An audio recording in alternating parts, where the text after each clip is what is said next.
Daniel Jeremiah and Mel Kiper have released their latest mock drafts. Who do they have the New York Jets selecting? Which mock draft do we prefer our New York Jets to take? We break all of that down and much more on this episode of the Dylan Terriman Football Show. It is live and it starts right now.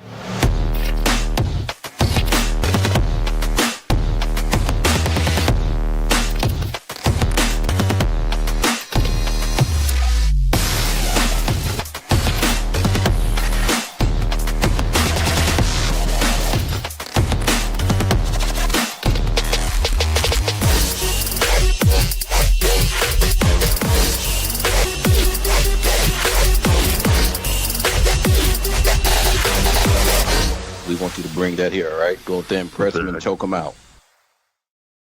What is going on, Jets fans, and welcome into another episode of the Dylan Terriman Football Show. I am your host, DT, where today we are talking about a couple of foundational pillars of the draft community releasing their recent mock drafts now that the first wave of free agency is over. Obviously, some more additions will be added in between now and the draft across the 32 teams in the NFL, but the majority of the signings have happened. So Daniel Jeremiah and Mel Kiper of NFL Network and ESPN, respectively, have released their most recent mock drafts. For Daniel Jeremiah, this would be mock draft 3.0, and we have already broken down the other two mock drafts on this channel already, but we will take a peek back at what his last mock had as opposed to this one.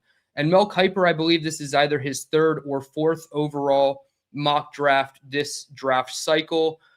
First, we will get right into Daniel Jeremiah, but before we do, please hit the like button, subscribe to the channel if you are new. We are on the road to 2,000 subs, as you see in the bottom ticker here. We are approaching 1,900. We're at about 1,880 something. So once we get to that 2,000 mark, we are going to be raffling away a Curtis Martin signed mini helmet.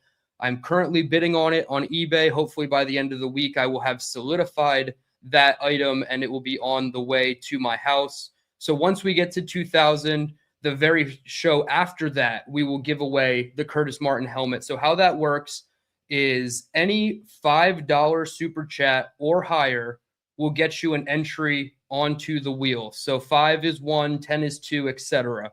We had about 10 different names entered into the drawing on Monday's show, the live show that Nick Shine and I did for my birthday. So we already have a handful of entrants. And as we get closer to that 2,000 mark, depending on how many super chats we get, we could even add a second item if this community is blessing me enough with the super chats. I will bless them back, and we could even have a double-headed auction or giveaway once we get to 2,000. So that's the rules. $5 super chat will get you one entry, 10 is 2, and etc. From there. Gifted memberships count.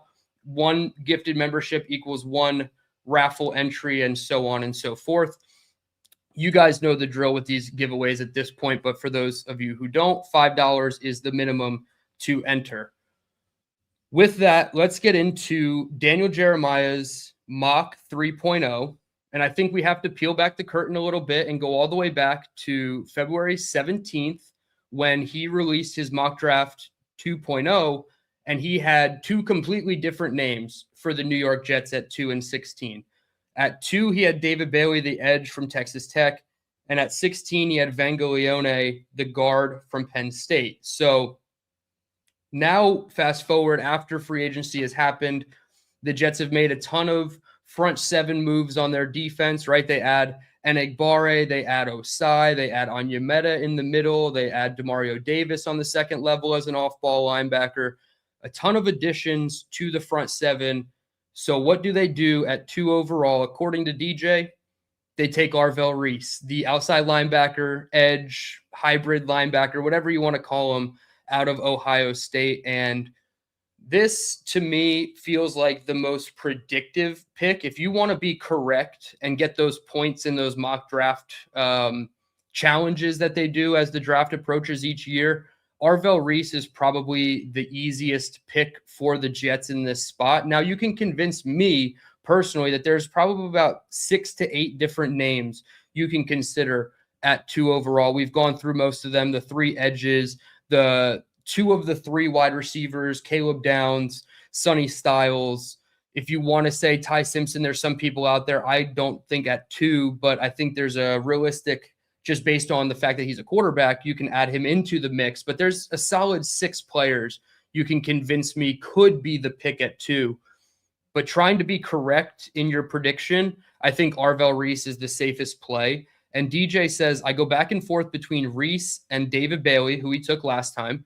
Reese, with experience playing on the line and off the ball, gives the Jets more scheme flexibility in their 3-4 defense. So I've seen tons of different mock-ups. I think Robbie Sabo from Jets X Factor, shout out to him and those guys over there. He put out the best graphic of all the different potential fronts that the Jets can run. Their base 3-4. I think he had a 3-3-5 in there, a 4-2-5, and so on and so forth. So I would recommend going and checking out that graphic from Robbie Sabo on his Twitter. He might have even put it out on their YouTube channel.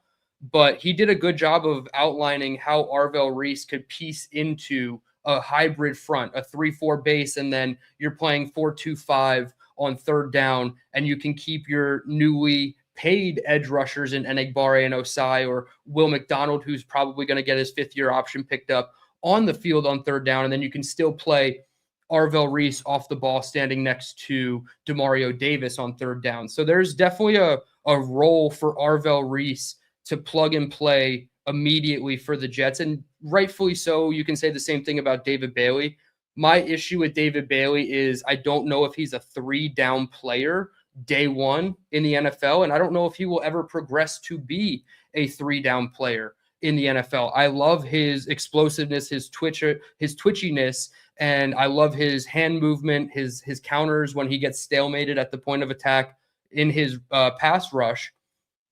But you can't run defend as well as Arvell Reese can, in my opinion. And Arvell Reese is a full, 3-down player. He can give you run defense where he's setting the edge or redirecting a running back. I think it's important to know that sometimes as the end man on a line of scrimmage, when you're taking on that pulling guard or you're taking on that split flow tight end, that sniffer motion, if you're holding the point of attack well enough where the outside zone can't get to its aiming point, which is the outside tackle or outside shoulder of the tackle, and you have to reroute him back inside to the inside shoulder of the tackle, or inside the guard, even between the guard and the center and the A gap, that is doing your job in spades for Arvell Reese. So it doesn't always mean making a tackle for loss, a pressure turned into a sack, a pressure turned into an interception, right? Those things for an edge rusher, and that's why it's very hard to predict and project edge rushers at the next level, for myself included. But Arvell Reese, to me, if you believe in the projection, if you believe in the gray area of Arvell Reese, of what he could be as an 85% of the time on-ball linebacker edge type player, to me, it makes it's a no-brainer at 2. Now, can you get cute and try to trade down? There's a lot of smoke going out right now about the Giants and the Titans equally falling in love with Jeremiah Love, the running back from Notre Dame. Do they entertain a trade down? I was always an advocate of drumming up interest in Ty Simpson to get somebody to jump the Cardinals for a quarterback a couple months ago, right before Ty Simpson became a mid to late first-round pick in most of these projections. But can Jeremiah Love and his abilities do a similar thing for the Jets where they can back down to 4 with the Titans or 5 with the Giants? They go get Jeremiah Love. So then the Cardinals, and then pick 4, you're guaranteed a Bain, Bailey, Styles, or a Reese, right? So I feel like if you trade back down to 4 or 5, it's probably a dream scenario for the Jets at 2. If they're obviously not going to pick the quarterback, which it doesn't seem like they should or would. But Arvell Reese predictively is the choice here for DJ at 2, and I think it's going to be the correct choice in terms of what the Jets do. And in my opinion, I think they'll be correct in taking the better edge player between him and David Bailey. And lost in all of this is Ruben Bain, and I think he deserves to be, talked about in the conversation at 2. I just don't know if the Jets, want that type of player in their defensive front. So I just lean more with an Arvell Reese. Plus, he's 20 years old. So we'll see what happens there. But I do like the pick of Reese at 2 from DJ. Going down to 16, he stayed on the offensive side of the ball, right? Last time he took Vega Leone, and then they took Dylan Parham in free agency on a 2-year deal worth $16 million to plug and play at left guard. So no longer Vega Leone. It's going to be Omar Cooper Jr., the wide receiver from Indiana. He says Cooper would be an awesome complement to veteran receiver Garrett Wilson. The former Hoosier is a tough pass catcher who can play inside and outside. Omar Cooper Jr. is the Kyle Cliftons of Garrett Wilson's, right? He can play inside, outside. He gives you special teams ability too, which I think is really cool. He's not just like a low-level special teams player, right? He's pretty explosive on special teams as well. So I like Omar Cooper Jr. It's funny, when I was starting my Fernando Mendoza film reviews back in, what were the Jets? 0-4, 0-5 when I started doing my film reviews on the channel. So late September, early October, I was looking at the Nussmeyers, the Klubniks, the Sellers, the Allers, and then the Fernandos and the Ty Simpsons came a little bit later on. But Omar Cooper Jr. was just, eye-popping from a film perspective. And the whole time throughout the season, throughout the college football playoffs, even through the national championship, maybe around the national championship, the focus kind of shifted from Elijah Surratt being a surefire top 35 pick in the draft to Omar Cooper, like ascending way higher than Elijah Surratt's ability and what his draft prognostications were. So Omar Cooper to me is always the player that I covet from a size perspective, as opposed to Elijah Surratt. I like the twitched up guys who can give you that inside outside versatility, the two-way goes that are still relatively strong at the catch point. That's why I really like Mekhi Lemon. But Omar Cooper Jr. to me at 6 foot, 204 pounds is a better player than Elijah Surratt. And I feel like I'm glad that the consensus has come around to that. I'm not going to pretend like I spearheaded the Omar Cooper love, because I certainly did not. But he's wide receiver 4 to me after the big 3 of Lemon, Tate, Tyson. I would have Cooper as 4. And if I was able to be a fly on the wall for Jordan Tyson's medical interview at the combine, or what his results were of his medicals at the combine, I probably could have Omar Cooper as my wide receiver 3. So in this mock draft, he is wide receiver 4 off the board. DJ has Carnell Tate at 6 to the Browns, which would be a really good fit. He has Mekhi Lemon at 13 to the Rams, which is the rich getting richer every time. And then the Baltimore Ravens, in their old new pick at 14, they take Jordan Tyson from Arizona State. So I really like that fit as well. Pairing him with an explosive guy like Zay Flowers would be really fun for Lamar Jackson. So Omar Cooper Jr. is the 4th player at the wide receiver position taken off the board. When we get into Mel's mock, I'll talk about what I would do, but I don't want to ruin it if Mel made these picks. So once we discuss what Mel did at 2 and 16, I will do my version of what I think the Jets should do. So getting into Mel Kiper's recent mock, and this one goes all the way. He put it out on the 17th, but the one before that he put out on the 24th of February. So a week after DJ's mock. Pre-combine is what they called it. There was no number on Mel Kiper's mock, like a 2.0, 3.0. So it was just a pre-combine mock, and now I believe this would be a post-free agency mock. And I did not like Mel Kiper's mock the last time. I liked the players, but I don't like the Jets going in this direction, at least half of it. He took Caleb Downs at 2 and Peter Woods at 16. Now, Peter Woods has dropped in a lot of, projections. He's closer to pick 30 than he is pick 15 at this point. So I don't think Peter Woods is a realistic option. Caleb Downs at 2 would be a lot of fun, and I think he would be an easy player to plug and play at the safety position. I understand that they have 4 guys in the room right now: Minka, Belton, Malachi, And then they just brought back Cisco on a 1 year, which really is a $2.5 million deal with like $1.25 million guaranteed. So he's your safety 4. And I think you can certainly add to that room, and adding the best safety in the class in Caleb Downs. Not the worst strategy in the world, don't get me wrong. I just don't think it's the best path for the Jets. So I'm glad he changed both of his picks, just like DJ did. From his last mock to this mock, his second overall pick is now David Bailey, the edge from Texas Tech. So he takes the guy that Daniel Jeremiah was on the fence about between Reese and Bailey. He goes with Bailey. Obviously, you can't knock the explosiveness. And in his blurb about David Bailey, he said in his January mock, he had Arvell Reese. So this must have been 2 mocks prior to this current one. So he's been on the fence with the edge guys as well. He said in February, I had them taking Downs. Now it's Bailey. So a lot of people are just going to say, he's just covering all his bases. Mel Kiper doesn't know anything. And, maybe that's partially true. But Mel Kiper is deemed the godfather of the NFL draft for a reason.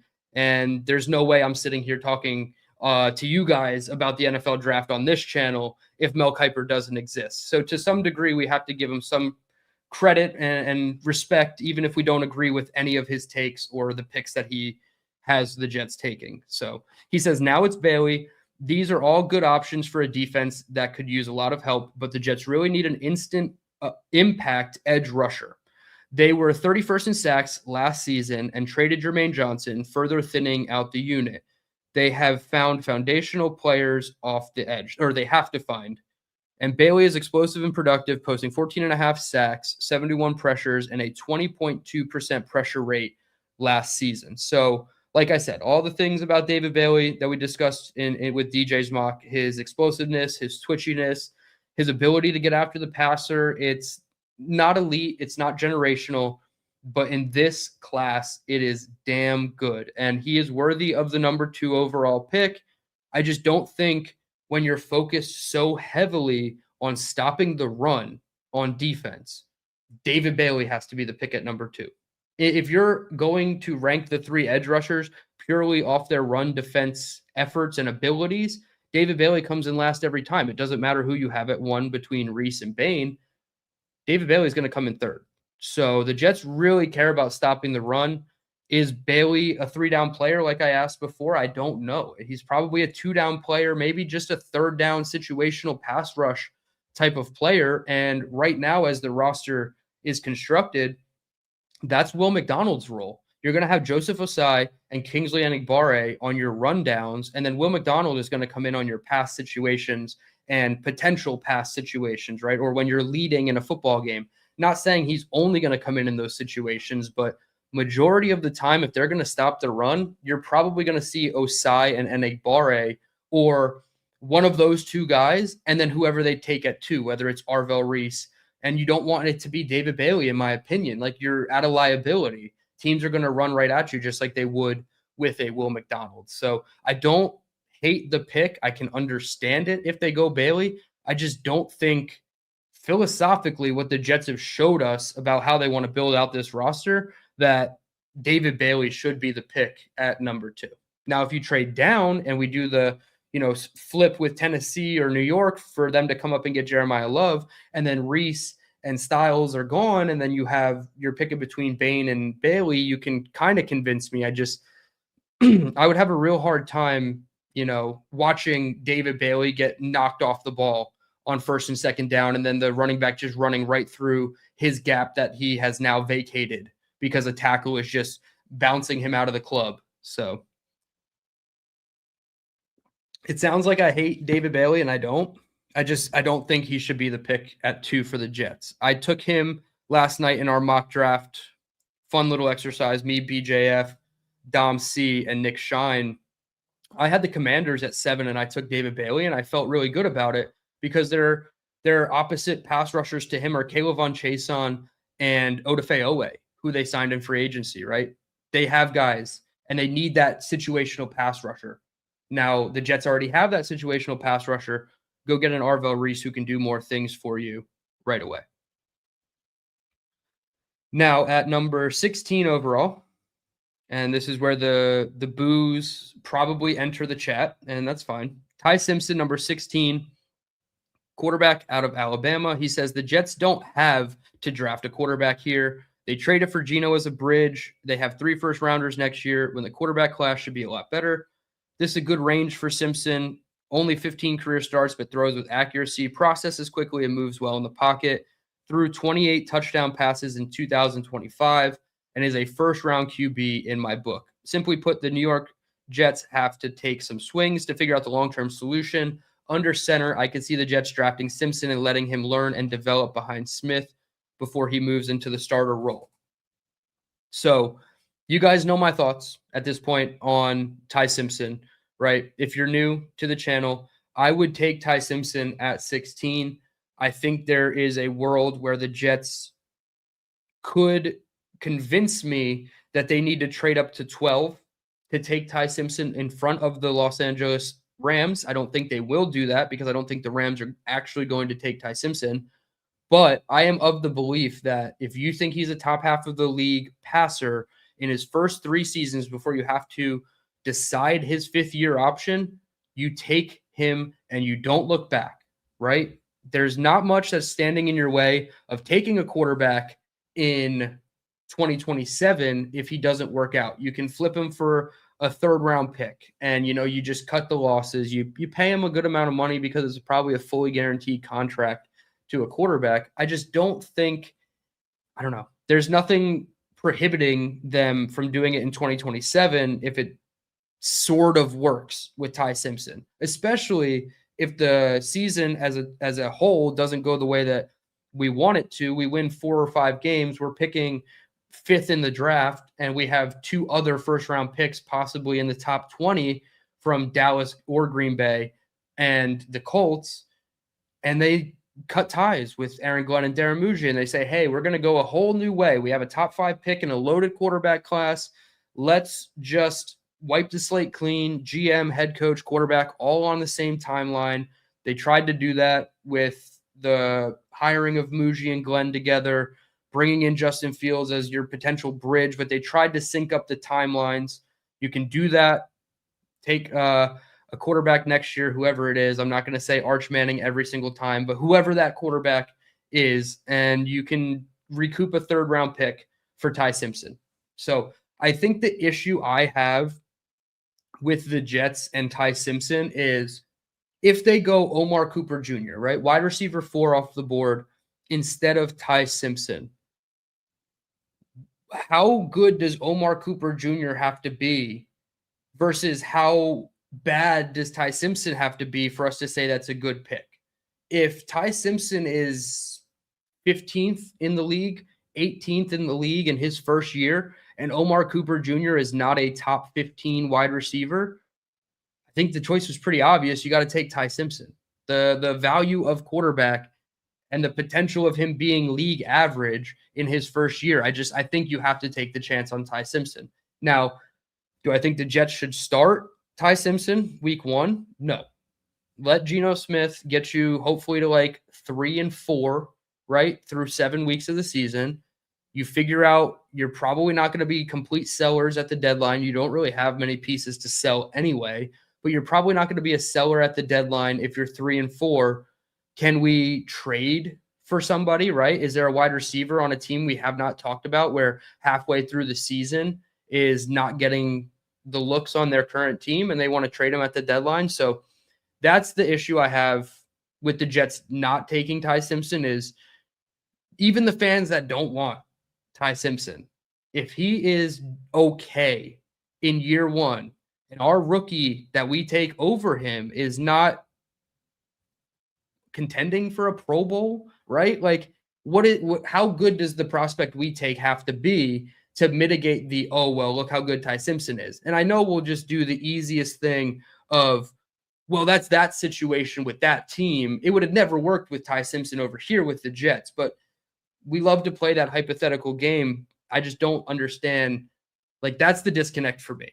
Is quarterback 2 versus wide receiver 4, maybe wide receiver 5, worth the jump? I don't know. So I'm not saying I side with Mel Kiper in this mock. If I was picking at 16, I'm still probably taking Vanglione, and I'm putting him at left guard, and I'm moving Dylan Parham into center, and then Josh Myers is my sixth man on the bench over Omar Cooper Jr. and Ty Simpson. Value to me, talent to me on my big board that I'm putting together says take Vanga over Cooper, take Vanga over Simpson. So that's what I would do is I would take Vanglione and Arvel Reese.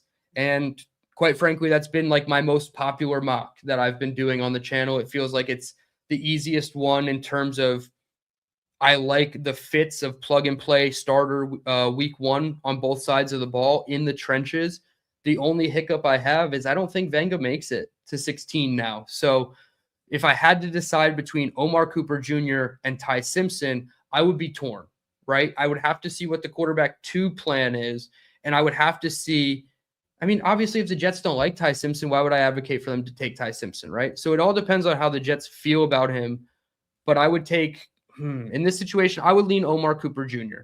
Geno Smith throwing to Garrett, Omar, AD, Mason, and Brees. I can live with that. For one season, come hell or high water, whatever happens with Geno Smith, I don't really care. If they're going to add a pass catcher like Omar Cooper Jr., that's fine.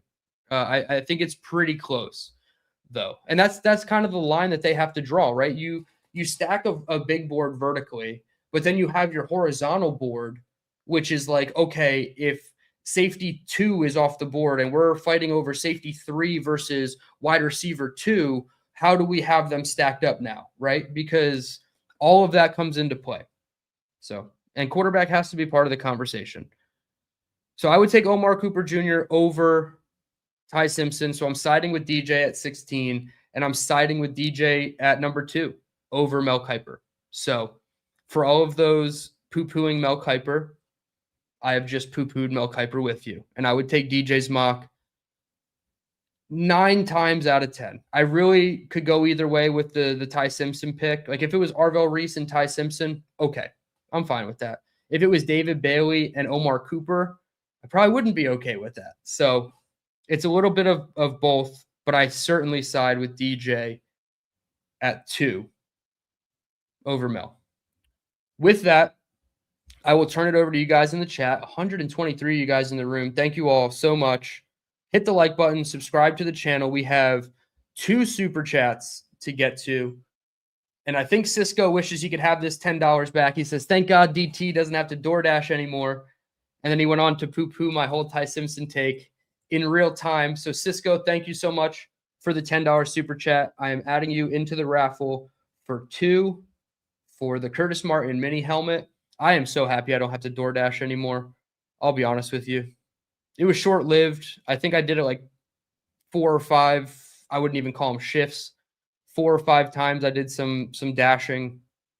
It was not fun. I appreciate you, Cisco. You are in the raffle for 2. We have another $10 super chat from the big fella. I appreciate you, big fella. Have you down for 2 in the Curtis Martin raffle. He says, DT, I think Styles is in play more than what's being led on. We have been addressing edge. Davis is older, and drafting his replacement makes too much sense. Allowing him to learn with Davis is the move. 1,000%. I agree with everything you're saying, big fella. And if the Jets said, hey, we're going to prioritize Sonny Styles over Arvel Reese, over David Bailey, over whoever you want to name at 2, I'd be okay with it. He's one of those names to me. There's 6 guys that I'm like, okay, you will get applause from me. You will have me immediately understanding the vision of what it is when that player becomes a New York Jet. And Sonny Styles is, I think he's my number 2 guy on my big board. I'll have to pull up my big board because I did a personal big board where it's like I'm ranking them just as a draft class. And then I have a big board that is specifically focused on the Jets. So for the Jets, I had Sonny Styles a little bit lower. I had him at 7 behind Bain, Lemon, Tate, Downs, Bailey, and Reese. I can be convinced to change Styles up higher and Downs down a little bit lower. So I would say Sonny Styles should be a top 5 consideration for the Jets at number 2. And my personal big board, I have Downs and then Styles 1 and 2. So you're never going to get mad at from me or anger from me when Sonny Styles is the pick at 2 because he's my second overall player. And number 1 is not Fernando Mendoza on my board. So Caleb Downs 1, Sonny Styles 2. You'll never get pushback from me on that. The fact that Davis is older, it's a perfect situation, like you said. Styles can come in and be a sponge. My only, I guess, pushback to this, and I'm not saying I wouldn't take Styles, you can probably get a linebacker at 33 or 44, whether it's a Jacob Rodriguez, a CJ Allen, Anthony Hill, maybe even like mid-second round for Anthony Hill. It's kind of funny how he's kind of falling a little bit after the combine. I think he's still a hell of a player. You can probably say the same thing about those linebackers in Demario Davis and learning under him, and that's a very smart move as well. I do think they need to add a young player in that room to learn from Demario at some capacity, whether it's first round, second, fourth, wherever. I like Caleb Alarms or from TCU to be that guy as well. So there's different guys in different rounds you can say the same thing about, but ultimately getting a guy next to Demario Davis that can learn. I mean, Jamian Sherwood even had his best years when CJ Mosley was standing next to him, helping him get lined up, addressing the other players on the field. When Jamian Sherwood had to line guys up, it didn't go so hot. And the communication was, below subpar. So I like the premise of what you're saying, and Styles should be in the conversation. And maybe that's the smoke and mirrors of it all, is like, oh, look at the edge players over here that you guys keep discussing. We're just going to take Sonny Styles. That'd be interesting. And I could see somebody trading up for Sonny Styles as well in a similar fashion of Jeremiah Love. 6 rings with a $13.99 super chat that is Canadian. I don't know. I guess $13.99 would be the conversion, or if it's $13.99 Canadian, but I'm going to put you in 6 rings for 2.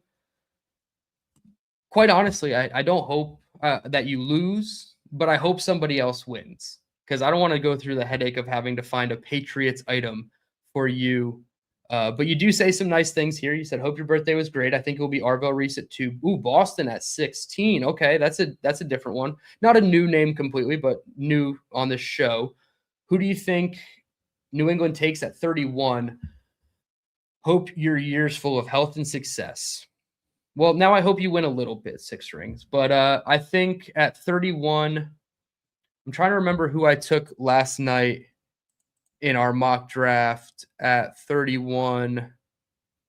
I took Peter Woods for the New England Patriots at 31 with my pick in last night's mock, because you plug him in between Milton Williams and Christian Barmore, and I think you have a really fine upfront 3. I think defensive tackle is a need for them. You could probably go Caden McDonald if he's on the board. In this instance, he wasn't. And Peter Woods felt like a pretty easy pick for Mike Vrabel's defense. So Peter Woods at 31 to the Patriots. I would hate to see it happen for Peter, because I like Peter Woods, but that was the pick that I made. And thank you again for the super chat. You are in the Curtis Martin raffle. Jake Asman with the $2 super chat. He says, the DT experience, nothing like it, baby. Absolutely, Jake. Appreciate you and your super chat. Thank you for tuning in. I will be on Jake's show tomorrow, where we have probably a fun Asmaniac Madness matchup. I forget who exactly it is. I think it's Paul and somebody else. So, been enjoying the Asmaniac Madness, Jake. Thank you for tuning in. Oscar gives his top 5. He says Tate 1, Downs 2, Styles 3, Reese 4, Bailey 5. Okay, so Tate is your number 1 player in the class. That is that's probably not a one of one take, but you might be on somewhat of an island with Carnell Tate at 1. He's certainly wide receiver 1 for a lot of people. He is not mine. He is my wide receiver 2. Mekhi Lemon is my wide receiver 1, but Carnell Tate being the first wide receiver off the board wouldn't surprise me. And I can't hate your list. I mean, Downs is great. He's my 1. Styles is my 2. Who is my 3? Jeremiah Love is my 3. Reese 4, Lemon 5, Bailey 6. So we're pretty much right there. Interesting to see you don't have Jeremiah Love in your top 5. I feel like he's like the easiest one to be in people's top 5.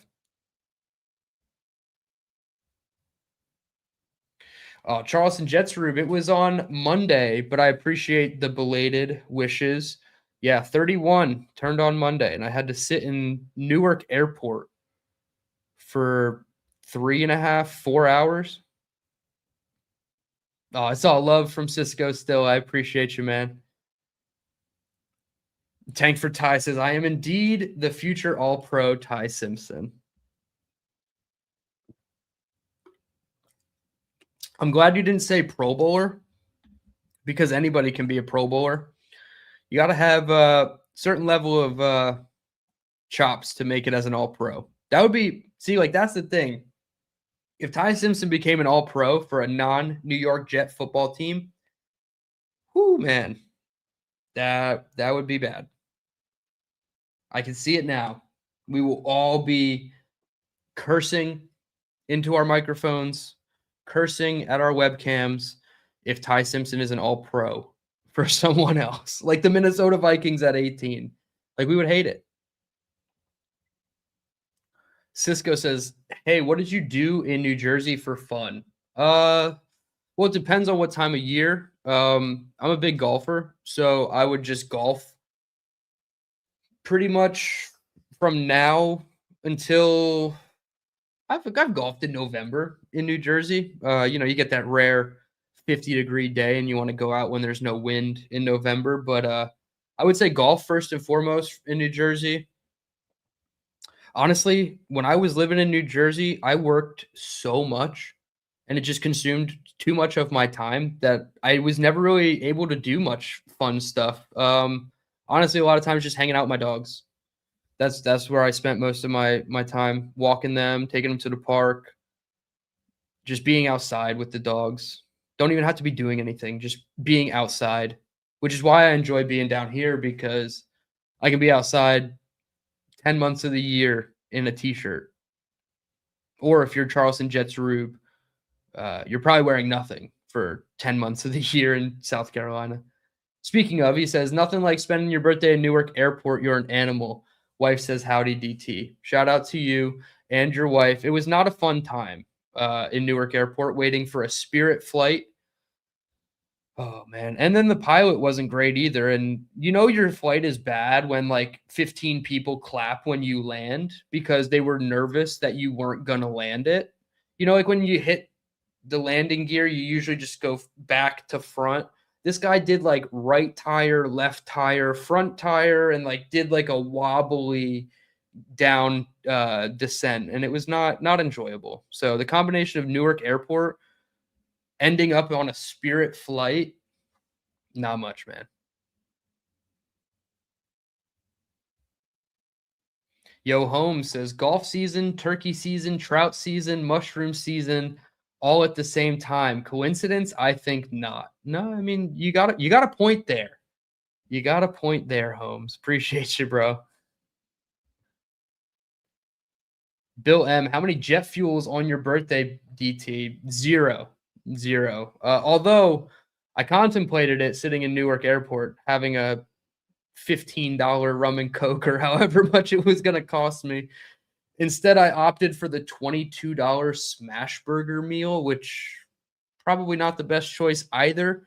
But when you're sitting there hungry as all hell and you're just staring at your gate, anything sounded better than just sitting there fading into the nothingness.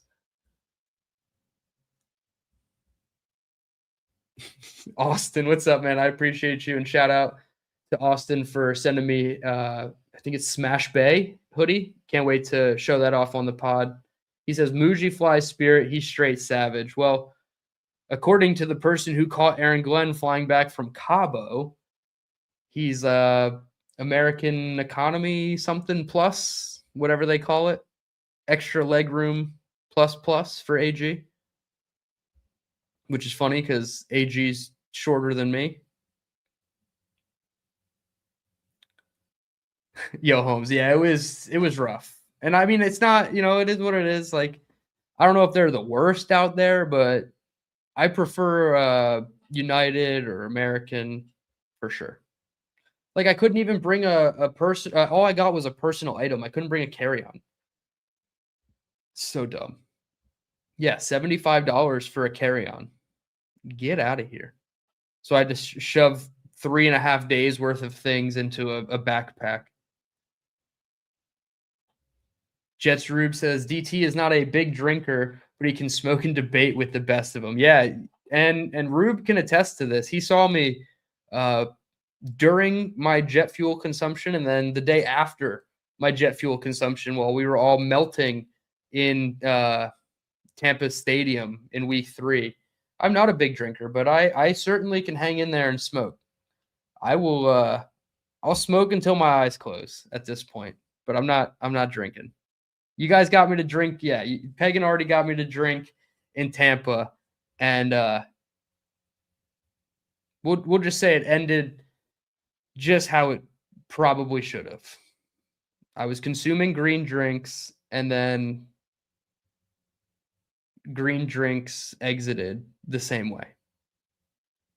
I still remember everything, though. Black Gypsy says, Spirit is the Temu of airlines. I won't even say their name. They are Lord Voldemort of the skies for Black Gypsy. It's funny. Yeah, we say smoke, and all of a sudden Gypsy appears. It's like his ears perked up. He's like, whoa, wait, what? Austin, my smash burgers are not as expensive and way better in New England. We'll get you some. Hell yeah. That sounds great. I think smash burgers are like the new thing. Like, I don't know. They're kind of cool. It's the experience. I hate when people say that about food, but there is literally some food where you go and it's like, yeah, that's an experience. I can see it. Yeah, Gypsy. You heard the word. We might have said it 3 times and then I'm Black Gypsy. 132 of you guys in the room, 108 of you on YouTube. How many of you on X? 24. That is the math. Please hit the like button. Subscribe to the channel. Probably going to be hanging out for another 10 to 15 minutes. $5 super chats and up will get you on the raffle for the Curtis Martin mini helmet giveaway. Thank you to Cisco, Big Fella, and Six Rings, all for getting 2 entries each on the wheel. Thunderlips, 10-day-old Chinese food is an experience. That is not an experience I'm willing to experience. That's wild. Like 2 to 3 day old Chinese food makes me worried. Like if it's the next day, I'm cool. I'm cool the next day. Not 3 days even. I don't know. I feel weird about it. But appreciate you, Thunderlips, for hopping in here. Cisco says this is like the Jake after party. Well, I'm trying to bring some of the same vibes, right? We do the monologue and then we open it up to the chat. Now that we're doing a giveaway, I guess we are, right? We're just part of the Jake Asman podcasting tree. Which is funny because I think he was in Houston when I first started podcasting for Jet Nation. Yeah, there it is, Jake. The Jake after party. I don't know. Like Jake and I have talked about this. I don't know if I count on the Jake Asman podcasting tree. There's a lot of you guys that know me through Jake specifically, which is completely fine and I love it. But my first podcast was in like 2020. So we've been doing this. We just haven't had the exposure. That's nobody's fault but my own.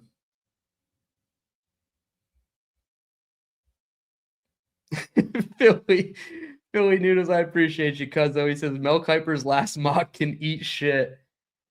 I mean, David Bailey and Ty Simpson is better than Caleb Downs and Peter Woods, but yeah, I mean, it's low bar that he had to clear on the last one, and I don't think he did that great. Ooh, Spencer Green with a fun hot take. Zion Young over David Bailey. So I will say this. It depends on what you want to do with your defense. It depends on what you are specifically asking of these players down in and down out. And I don't know if there's a lot of people that will necessarily agree or take you up on this take, Spencer, but I don't think it's like out of the realm of possibility that a team will view Zion Young's skill set a little bit better or prioritize that skill set over a David Bailey. I did see one more super chat come in. Our guy, Ralphie Rocks. What's up, man? I appreciate you. He says, is Maui Noah a possible guard option at 16 if he drops? I don't think he would kick inside to guard. That's something I haven't, quite frankly, he's somebody that I just haven't watched because there's a handful of players up at the top of the draft that I only need to watch a little bit or honestly none of because I don't think the Jets are going to take them. Francis Maui-Noah is one of those guys, the tackle out of Miami, but I would say it's probably very unlikely his path at the NFL level is to kick inside to guard. Would I hate it if they did that? Probably not. Like I said before, I want to take an offensive lineman, and shore up the offensive line if I'm able to. So if he's there at 16, perhaps a team even calls you and says, hey, we want Francis Maui-Noah. You don't need a tackle. And even if you were trying to play him at guard, you might take the offer to trade back. So I don't want to say it's not a possibility. I'd say it's less likely that he's on the board at 16, and I don't know how likely it is that he will kick inside to guard.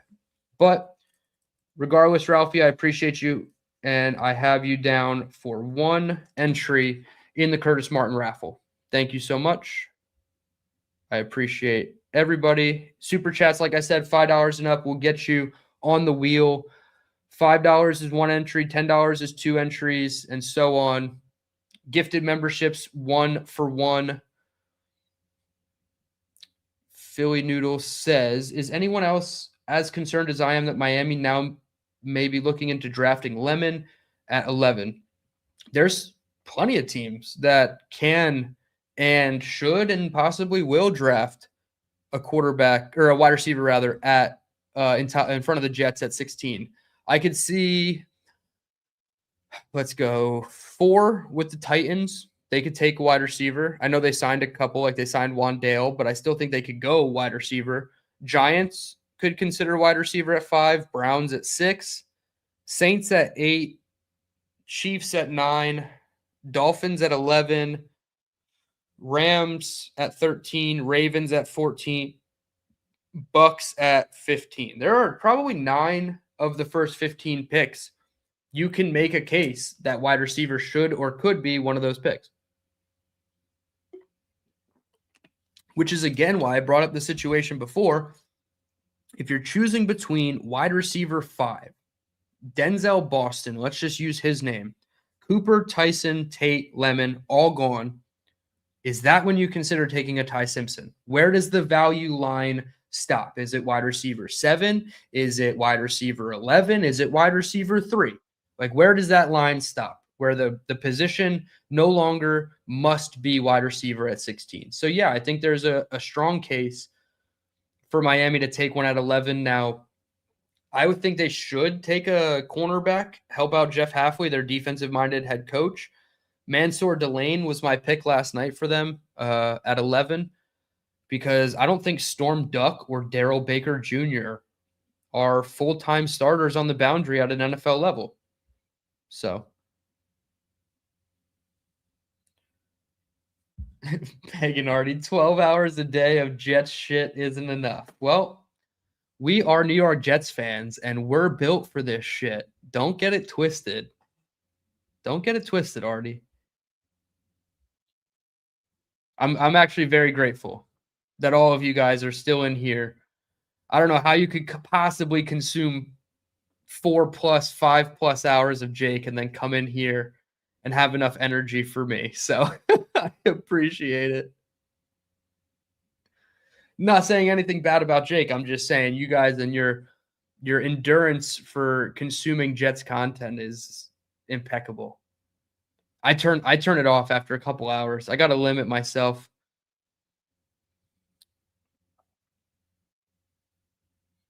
Philly, I'm not saying Mel Kiper is right about Ty Simpson. I'm just saying that it's not it's a non-zero. And it all depends on what the Jets think about him. People have told me he's not a Frank Reich guy because he's 6'1" and 7/8 and 212 pounds or whatever he is, or 208 pounds. So people will kind of tell you whatever you want to hear when it comes to the draft. My biggest thing is nothing is 100% and nothing is a 0%. The closest thing to 100% is Fernando Mendoza at 1. Maybe they get Kirk Cousins and something crazy happens and they don't. But there's just not a 0% chance of anything in the draft. Rob Davia says, DT, a safety or DB at 16, Reese at 2. Okay, so at 16, let's just say the safety is Emmanuel McNeil-Warren or Dylan Thieneman. We'll go with the DT here. Dylan Thieneman at 16, Reese at 2, trade 33 to get another second. I would trade 33 and I would take a pick in this year's draft, or I would entertain a pick in next year's draft as well. If somebody's offering me a second this year or a first next year to come up from 30 to 33, I'm probably taking the first next year. And whatever, if there's like a mid-round pick swap, I'll take it in 2026. But I would take the 2027 capital in a trade out. But yeah, I think 33 is the most likely pick to not be taken by the Jets of their top 4.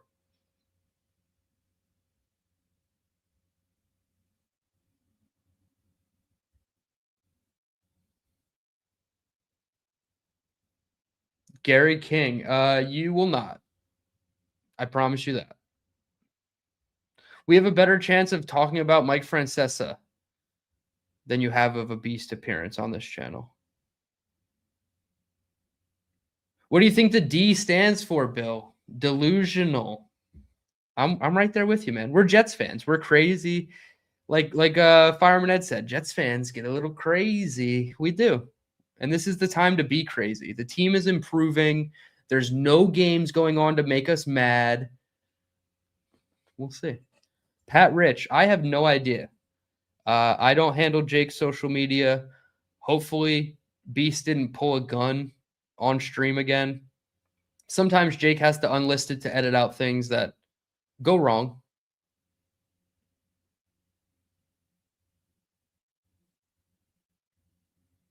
Hey, DT, have you had insiders BS you? No, I don't talk to insiders. I'm usually like a third hand sourced kind of guy, right? Like I talk to somebody who talks to somebody. So I'm not at the point where I directly reach out to people and ask when things happen.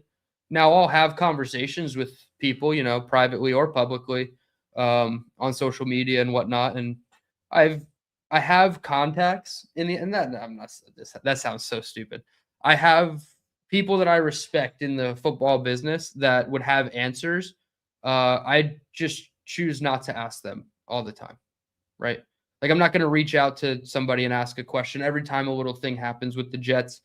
There are people that I do that to, and to those people, I'm sorry because I probably annoy them a little bit. But no, like the people that I talk to that would be at that type of level, no, I don't reach out to them. That's just not my lane. That's not my lane. I'll listen to the reports and curate my own opinion based on the reports. And if somebody wants to talk to me about it and give me some information, then that's different. But no, I don't really go out seeking the information. Like for instance, somebody who's like contact information that I have that I never use is Matt Miller from ESPN. He and I met in 2022 at the Senior Bowl. We've met in years after that as well, but yeah, I just don't want to bother those guys. That's not my lane. They don't care about me and my 2,000 subscribers. They'd rather get their opinions like nationally known, or like even like the I don't even know how to like the Jakes of the world, even right, like the 40,000 subscriber plus. Like they would rather talk to those people than me. Hello, Amanda Madison. Appreciate you for tuning in. Philly says, get a third and draft Mike Washington Jr. Mike Washington Jr. is a very fun player. He is a goddamn bowling ball. 3 siblings, Jay. What's up, man? He says, please stay away from Lemon. Oh, okay. What is it about Lemon that you don't really like? Because I personally really like Lemon. Ty, I will respectfully disagree with this. Or I could just be like Gary and ask you to define phenomenal. Even though there's only one definition for the word. Yeah, I got you, Grenade. Don't worry. Bill. See, I don't even want to put his name up on the screen. That's how little airtime I want to give that guy. Oh, it's no beef, Cisco. It's no beef. I just like talking about the Jets. I don't need to hear about a $10 billion plan. Ooh, Amanda, can I call into Jake's show tomorrow to endorse you? It depends. Who are you going up against? I need to know who the matchup is. Because if I like your opponent, I'm not going to come in there and cast my vote early. Sometimes I wait in the matches and I see how it's playing out. 3 Sims, dude. That was a crazy episode when he pulled the gun out. Like, what are we doing, guy? My hope is it was fake. I have a feeling nobody in their right mind, and Illinois being the state it is politically, I hope they wouldn't give a guy like Beast a gun, but you never know. You never know.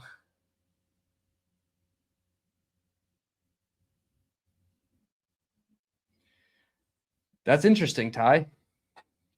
I don't think I've ever been shadow banned anywhere. Well, I guess I wouldn't know because I'd be shadow banned. So I think it's so weird that that's like even a thing, shadow banning. Like I heard the term maybe like 5-6 months ago, and all of a sudden, like it's everywhere now. Everything is shadow banned. It's like, okay, cool.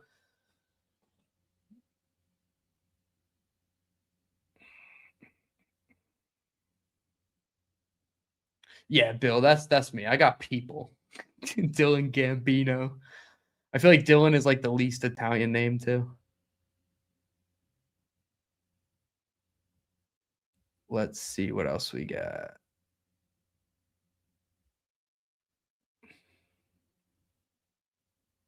Maisie, he's got a guy that knows a guy. Not even. Like it's just funny. Thank you, Thunderlips. I care about you too. Thank you. 133 you guys in the room. Appreciate you hanging out. Like the video, subscribe to the channel. $5 super chats and up get you on the wheel for the Curtis Martin mini helmet giveaway. We'll take 5 more minutes worth of questions, and then we're hopping out of here. Oh, it's Jordan. Jordan is the guy that calls in with the shiesty on, right? I think that's Jordan. Oh, so there's implications down the line.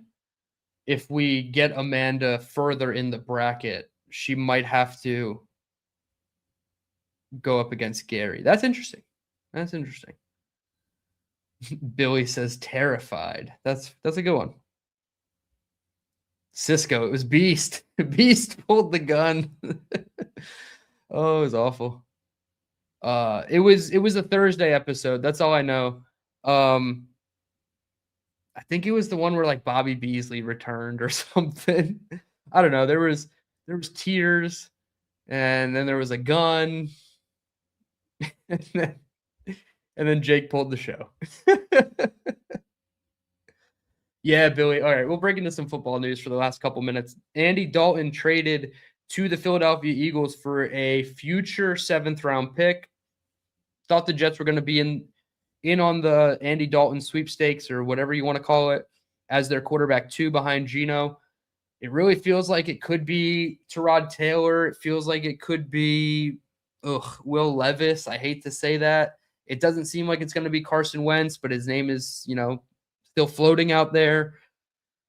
It's going to be interesting what they do at quarterback 2. I think the least likely option, but still an option, is they don't go get a quarterback 2. They draft a Ty Simpson in the first round, and then they go get their quarterback 3 after the draft, and then they have Ty Simpson one hit away from being their starter, which I wouldn't recommend, but also you need to know what you have in the rookie. So I think it's the least likely of the possibilities, but we shall see.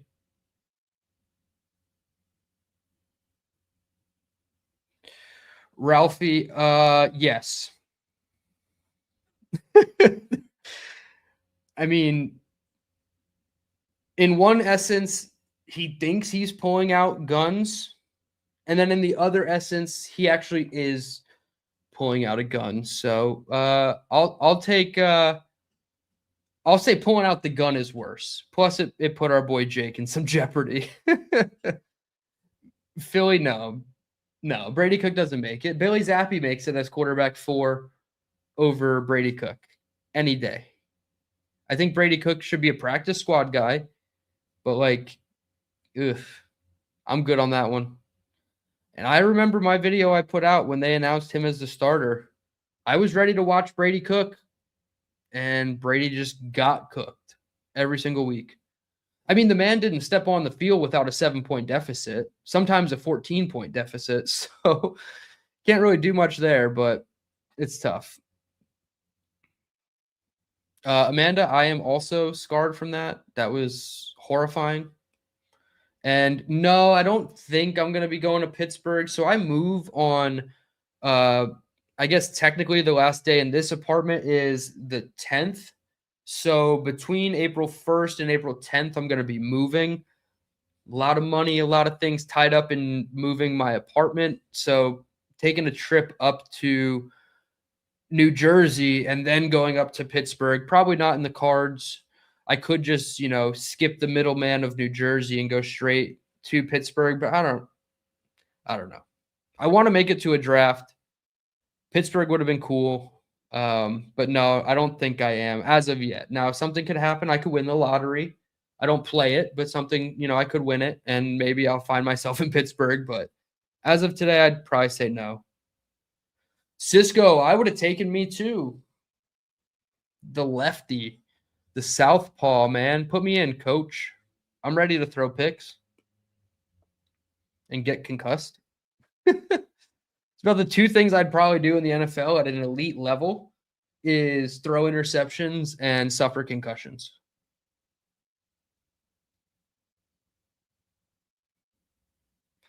Yeah, that's what I heard, Peg and Artie, that the draft party was awesome in New York. And I would love to do the Badlands, pre-draft party and all that stuff on April 11th. And it's funny, as soon as I moved down to South Carolina, all these events became like a thing, like the semi-annual or the twice annual meetups and all these things. So that's why I prioritized Tampa Bay. It was a state that I've never really been to Florida. I've flown into Pensacola and driven away immediately to Mobile, so I don't count that. So going to Tampa, I was in Florida, experiencing Florida, and I also got to go to a football game in a stadium that wasn't MetLife or Meadowlands, which was cool because I've never been to a away football game, and that's why I prioritized Tampa. So the draft party would be cool. I just don't see it in the cards just yet. Yeah, Cisco, if they're going to sign Carson Wentz to whatever kind of deal it is, veteran minimum, half of the veteran minimum, I'll take a 16th of the veteran minimum and just give you the same output as Carson Wentz. And I'll be a better locker room teammate. I will have goodie bags for all of my offensive linemen, for after game day, of course, to rehab and recover. Not before game day. I don't want them to fall asleep and allow sacks, but